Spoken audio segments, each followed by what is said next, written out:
Welcome back to the Wisdom English podcast. Today, we are going to tackle the single biggest excuse that stops people from becoming fluent in English. Can you guess what it is? It's not "I'm not smart enough." It's not "I'm too old." It is simply this: I don't have time. We live in a busy world. You have work, you have family, you have responsibilities. The idea of sitting down for 2 hours to study English seems impossible. So, what happens? You do nothing. You wait for the perfect time to study, but that time never comes. Today, I am going to give you the solution. I'm going to share a powerful, research-backed system that takes just 10 minutes a day. Yes, just 10 minutes. But don't be fooled by the short time. This method is designed to trick your brain into fluency. It uses the psychology of habit formation to turn English from a chore into a natural part of your identity. By the end of this masterclass, you will have a complete, step-by-step blueprint to transform your English without changing your entire schedule. And make sure you stay with me until the very end, because I'll reveal the identity shift secret that makes this routine unbreakable. Are you ready to stop making excuses and start making progress? Let's begin. Part 1. The philosophy of micro-habits. Before we get into the specific steps, we need to understand why this works. Most learners think that to learn a language, they need intensity. They think they need to study for 5 hours on Saturday. But the truth is, the brain does not learn well with occasional intensity. The brain learns through frequency. Think of your English like a plant. If you forget to water a plant for 2 weeks, and then you dump 5 gallons of water on it on Sunday, what happens? The plant drowns. It dies. But if you give it just a little bit of water every single day, it grows strong and healthy. Your brain needs daily contact with English to keep the neural pathways open. Even 10 minutes a day is 300 minutes a month. That is 5 hours of focused, high-quality practice. But more importantly, it keeps your brain in English mode. It stops the rust from forming. We are going to break these 10 minutes down into a 5-step fluency cycle. You can do these steps all at once, or you can spread them out through your day. The only rule is, you must do them every day. Step 1. Intentional input. 2 minutes. The first step is input. But not just passive listening. This is intentional input. For 2 minutes, I want you to find a piece of English content. It could be a short YouTube video, a clip from a podcast, like this one, or even a dialogue from a movie. The key here is that it must be something you can understand about 80% of. If it's too hard, you will tune out. If it's too easy, you won't grow. How to do it? Listen to the clip without looking at the text first. Close your eyes. Focus entirely on the sounds. Don't try to translate every word. Instead, focus on the melody of the language. How does the speaker's voice rise and fall? Where do they pause? How do they express emotion? You are training your ear to hear English as music, not just as data. Shadowing practice. Intentional input. Let's practice the mindset of input. Please repeat these sentences after me in the pause. I listen to English every single day. This affirms your commitment to daily practice. I focus on the rhythm and the melody of the voice. This reminds you to listen for more than just vocabulary definitions. I don't need to understand every word to understand the message. This is a crucial mindset shift to avoid frustration. I choose content that is interesting and relevant to me. Interest drives memory. If you are bored, you won't learn. My ears are becoming sharper every time I listen. A positive affirmation of your progress. I immerse myself in the sounds of the language. Immerse means to cover yourself completely, like jumping into a pool of water. Step 2. The mimic method. 2 minutes. Now that you have listened, step 2 is output. We call this the mimic method, or shadowing.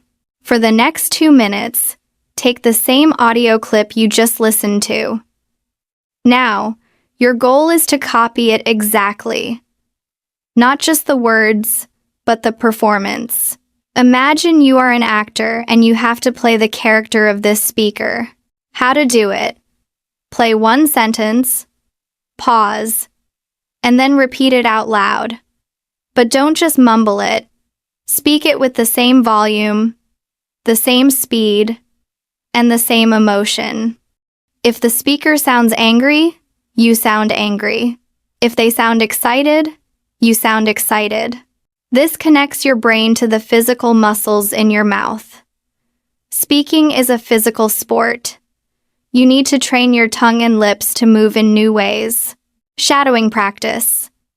The mimic method. Let's practice the mindset of shadowing. Repeat after me. I copy the speaker's intonation and speed. Intonation is the rise and fall of the voice. I speak loudly and clearly. Don't whisper. Your brain needs to hear your own voice speaking English confidently.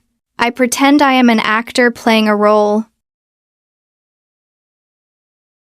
This helps reduce anxiety because you are acting, not just being yourself. I pay attention to how the words link together. Native speakers connect words. Shadowing helps you master this connected speech. Repetition builds my muscle memory. Muscle memory is when your body knows how to do something automatically, without thinking. I am retraining my mouth to speak English. Acknowledging that this is a physical training process. Step 3.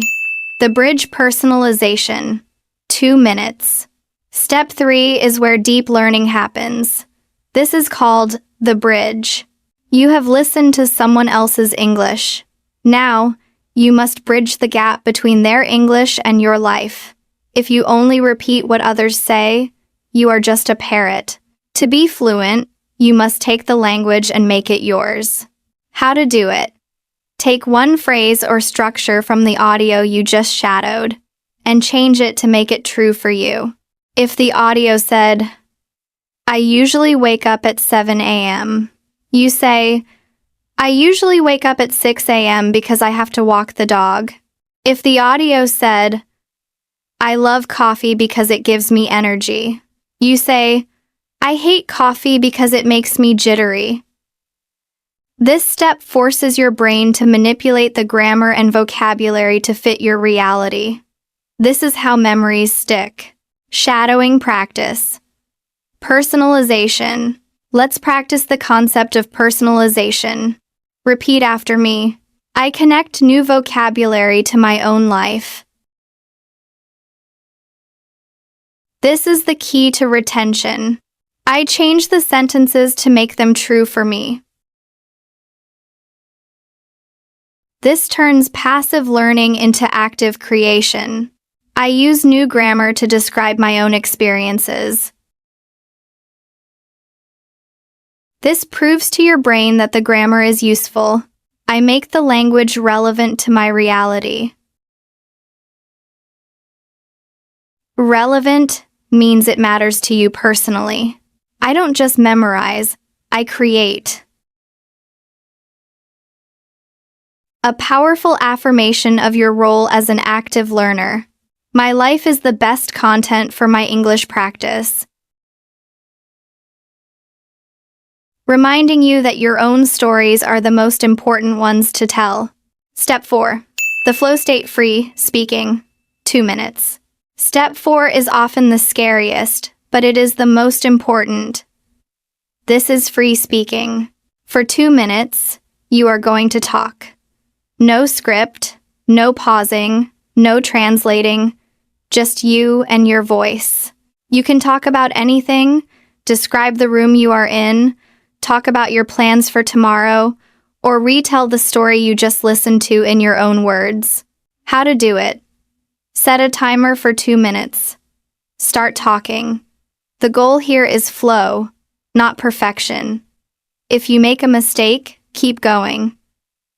If you forget a word, explain around it. Do not stop until the timer goes off. This trains your brain to think on its feet and to be comfortable with the discomfort of speaking continuously. Shadowing practice. Free speaking. Let's practice the mindset of free speaking. Repeat after me. I speak continuously without stopping. This builds stamina and fluency. I focus on the flow, not on perfection. Flow is the smooth movement of speech.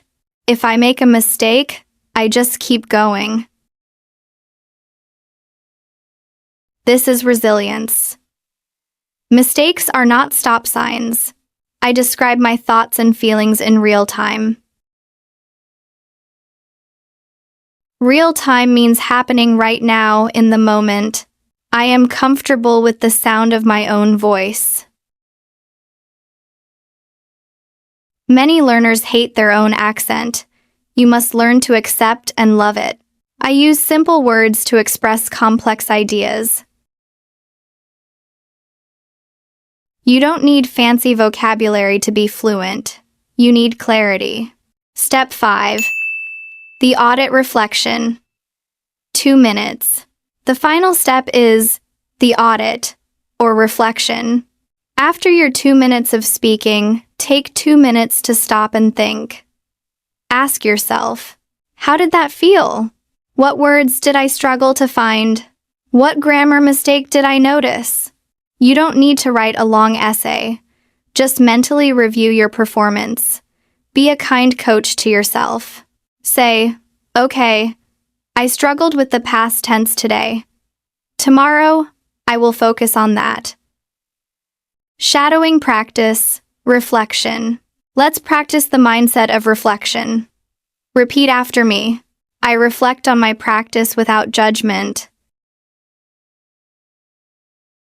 Without judgment means being kind to yourself, not critical. I notice my mistakes so I can learn from them. Mistakes are data for improvement.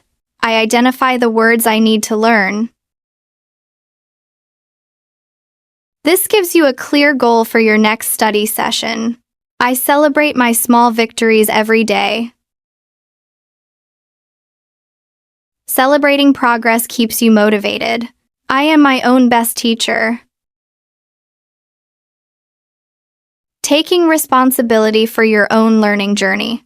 Daily reflection leads to long-term growth. Consistency is key. Part 6. Real conversation practice. Incredible! You now understand the 5-step fluency system. Now, let's see how this mindset applies in a real conversation about learning. I will play both roles. Sarah, the mentor, and Mark, a student, who is struggling. Shadow the conversation to feel the rhythm of natural English. Scenario. Discussing study habits. So Mark, how is your English practice going? You look a little frustrated. Honestly, Sarah, I feel stuck. I try to study on weekends for 3 or 4 hours, but during the week I'm just too busy. I understand. That's a very common problem. But Mark, studying for 4 hours once a week is actually less effective than studying for 15 minutes every day. Really?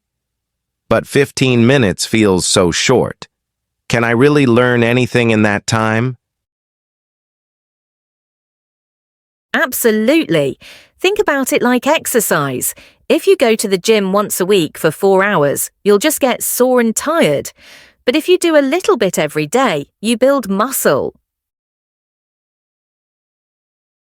That makes sense. But what can I do in just 15 minutes? You can do a lot. You can listen to a podcast while you make coffee. You can shadow a video while you drive to work. You can talk to yourself while you wash the dishes. I never thought about talking to myself. Isn't that a little weird? Maybe a little, but it's the best way to bridge the gap between knowing vocabulary and actually using it. It trains your brain to think in English.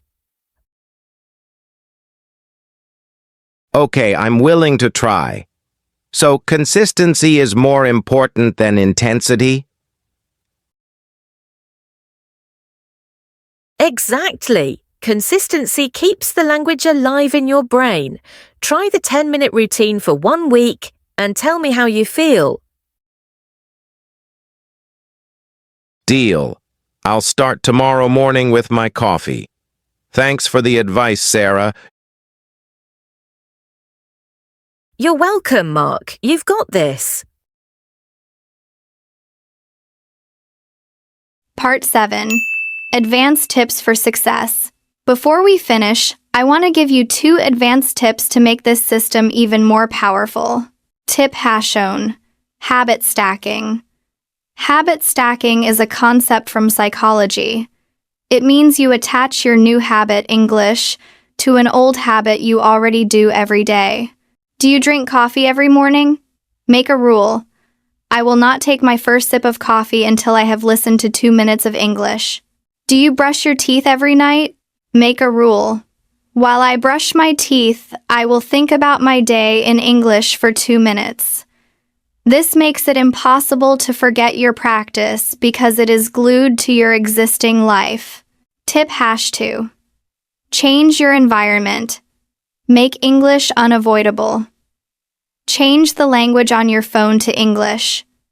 Follow English-speaking accounts on Instagram or TikTok. When you open your phone, you should see English immediately.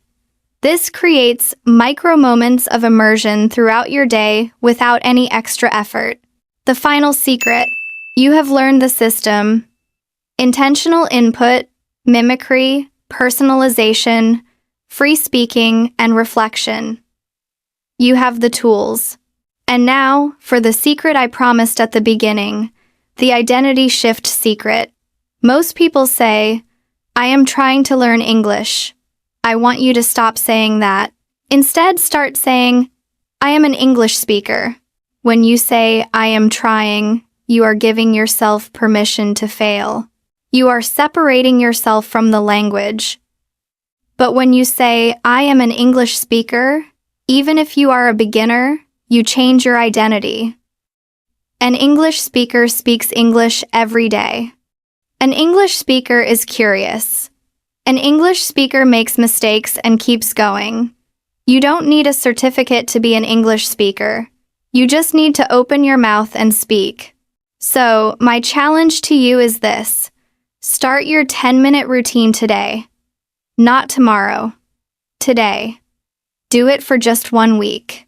And then, come back to this video and tell me in the comments, I am an English speaker, and I practiced for 7 days in a row. Thank you for joining me. This is the end of our lesson, but it is the beginning of your new daily habit.